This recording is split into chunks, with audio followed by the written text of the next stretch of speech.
Assalamualaikum warahmatullahi wabarakatuh. Waalaikumsalam warahmatullahi wabarakatuh. Selamat sore semuanya. Sore. Saya Firda Sila Rahma. Pada hari ini akan membahas pelanggaran HAM berat di Indonesia, yaitu kasus Paniai 2014. Yang akan dibahas pada hari ini yaitu ada latar belakang, kronologi, pelaku dan korban, undang-undang yang dilanggar, dan proses penyelesaian. Yang pertama yaitu latar belakang. Dimulai pada 7 Desember 2014, kelompok pemuda menegur anggota TNI yang membawa mobil dan tidak menyalakan lampu. Namun, teguran tersebut mengakibatkan pertengkaran yang menyebabkan penganiayaan terhadap beberapa remaja laki-laki yang dilakukan oleh aparat militer. Kemudian pada tanggal 8 Desember 2014 di distrik Enarotali, Kabupaten Paniai, rombongan masyarakat di Pakie mendatangi Polres Enarotali dan Koramil untuk melakukan protes dan meminta penjelasan atas kejadian yang terjadi.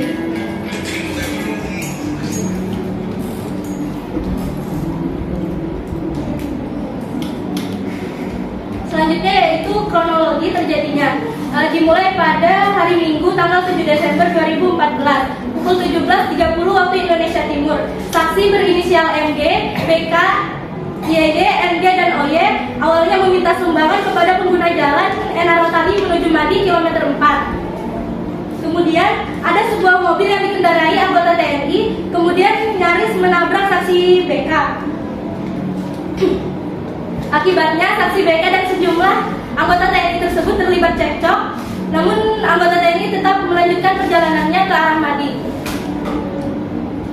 Kemudian setelah tidak lama sejumlah anggota TNI kembali ke Pondok Natal Gunung Merah untuk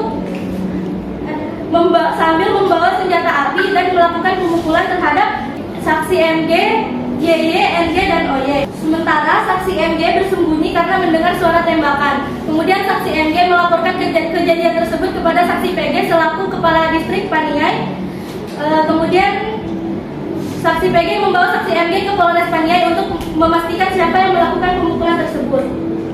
Kemudian keesokan harinya, hari Senin tanggal 8 Desember 2014 pukul 7 waktu Indonesia Timur, insiden pemukulan yang terjadi kemarin membuat sekelompok orang melakukan blokade jalan di Pondok Natal Gunung Merah, jalan lintas Madi Enarotali kilometer 4. Sehingga jajaran Polres Paniai turun tangan ke lokasi blokade untuk melakukan pengamanan dan membujuk massa agar bubar.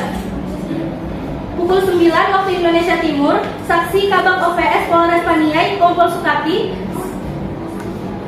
Kasat Sabara Polres Paniai, saksi AKP Akalius Tabela Sirait, Kasat Bimas Polres Paniai, AKP Lukter Randabunga, dan Kapolsek Paniai Timur,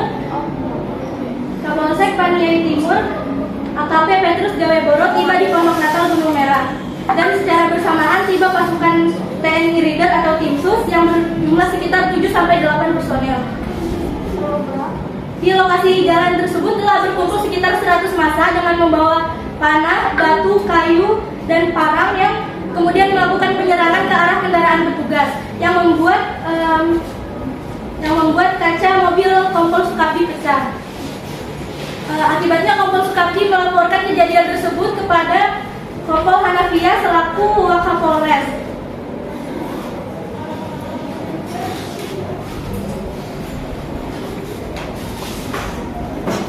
Selanjutnya Wakapolres Paniai Kompol Hanafiah ikut langsung turun tangan ke lokasi blokade jalan untuk membujuk massa agar bubar. Namun massa justru semakin tidak terkendali sambil melakukan tarian perang atau waita. Pada saat bersamaan salah satu anggota TNI berteriak kepada massa dengan cara melontarkan makian, sehingga saksi Kompol Hanafiah dan Kompol Sukapi menarik mundur anggota kepolisian dari lokasi blokade tersebut. Namun dari arah bawah ujung jalan ke arah lapangan Karel Gobay terdengar suara tembakan sekitar 5-6 kali. Mendengar itu,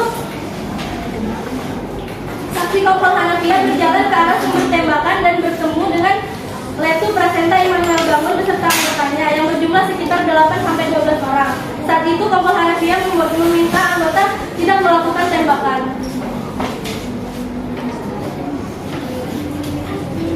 Kondisi massa yang tidak dapat terkendali membuat pihak kepolisian dan TNI meninggalkan tempat dan kembali ke pos masing-masing. Namun massa ternyata terpecah menjadi dua kelompok, yakni sebagian menuju lapangan Karanggobai dan sebagian lagi kembali ke Pondok Natal. Wakil Bupati Paniai yaitu Yohanes Yau bertemu dengan Kompol Hanafiyah untuk kembali ke Pondok Natal menenangkan massa. Sesampainya di lapangan Karanggobai, massa justru semakin tidak terkendali dan bersama-sama melakukan tarian perang atau waita. Kisah 1 disebut membiarkan para anggota Koramil 170502 Enaro Kali mengambil senjata api dan peluru tajam dari gudang senjata. Sementara massa di luar markas Koramil sudah memanjat pagar dan menolak turun saat diminta personal TNI. Massa justru meminta untuk ditembak. Padahal terdakwa Mayor Infanteri Purnawirawan Kisah 1 yang mempunyai kewenangan secara efektif bertindak sebagai komandan militer dalam hubungannya dengan bawahannya, tidak melakukan tindakan yang layak dan diperlukan dalam ruang lingkup kekuasaannya untuk mencegah atau menghentikan tindakan anggota yang melakukan penembakan dan kekerasan sehingga mengakibatkan 4 orang mati. Selanjutnya yaitu pelaku dan korban. Komnas HAM mencatat 4 orang tewas terkena peluru panas dan luka tusuk. Yaitu yang pertama ada Alfius Young, 17 tahun, bekerja sebagai kuli bangunan. Yang kedua ada Simon Dege, 18 tahun, siswa SMA YPPDI. Yang ketiga ada Yulia Demo, 17 tahun, siswa kelas 1 SMA. Dan yang keempat ada Afius Gobay, siswa kelas 2 SMA. Mereka semua dikumpulkan di depan tempat kejadian, yaitu di antara kantor polisi dan kantor TNI di Paniai. 21 lainnya terluka karena penganiayaan. Sementara untuk pelakunya, Kejaksaan Agung Republik Indonesia menetapkan seorang tersangka bernama Mayor Infanteri Purnawirawan Kisah 1 dalam kasus pelanggaran HAM berat ini.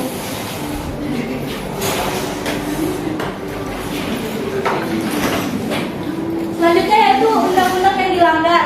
Yang pertama itu ini ada Undang-Undang Nomor 26 Tahun 2000. Yang pertama ada pasal 7 huruf B, yaitu pasal 7 huruf B yaitu kejahatan terhadap kemanusiaan. Pasal 9 huruf A pembunuhan. Pasal 9 huruf H penganiayaan terhadap suatu kelompok tertentu atau perkumpulan yang didasari persamaan paham politik, ras, kebangsaan, etnis, budaya, agama, jenis kelamin, atau alasan lain yang telah diakui secara universal sebagai hal yang dilarang dalam hukum internasional. Kemudian ada pasal 40,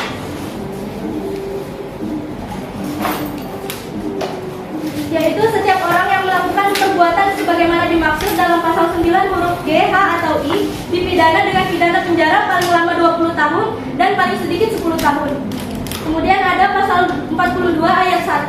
Komandan militer atau seseorang yang secara efektif bertindak sebagai komandan militer dapat dipertanggungjawabkan sebagai tindak pidana yang berada di dalam jurisdiksi pengadilan HAM yang dilakukan oleh pasukan yang berada di bawah komando dan pengendaliannya yang efektif, atau di bawah kekuasaan dan pengendaliannya yang efektif, dan tindak pidana tersebut merupakan akibat dari tidak dilakukan pengendalian pasukan secara pantun. Yaitu huruf A, komandan militer atau seseorang tersebut mengetahui atau atas dasar tersebut seharusnya mengetahui bahwa pasukan tersebut sedang melakukan atau baru saja melakukan pelanggaran hak asasi manusia yang berat.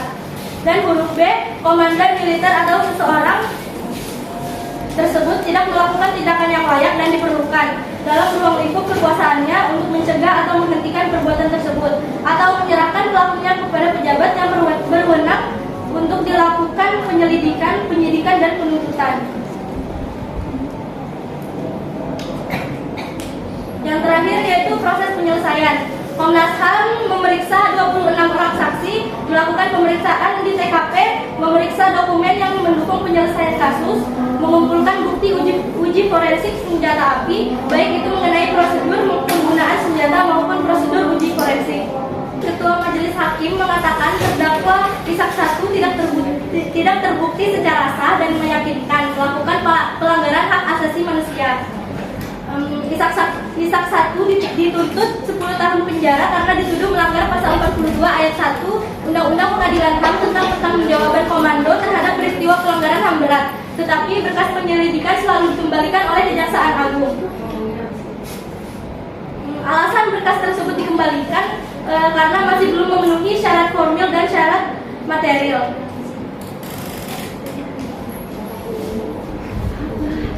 Kemudian adalah kesimpulan. Kasus pelanggaran HAM di Paniai telah ditetapkan sebagai salah satu pelanggaran HAM berat. Selama 5 tahun Komnas HAM melakukan proses penyelidikan dan setelah berkali-kali mengajukan bukti kepada Kejagung, akhirnya pada tanggal 3 Desember 2021, Kejaksaan Agung mengeluarkan surat perintah penyidikan.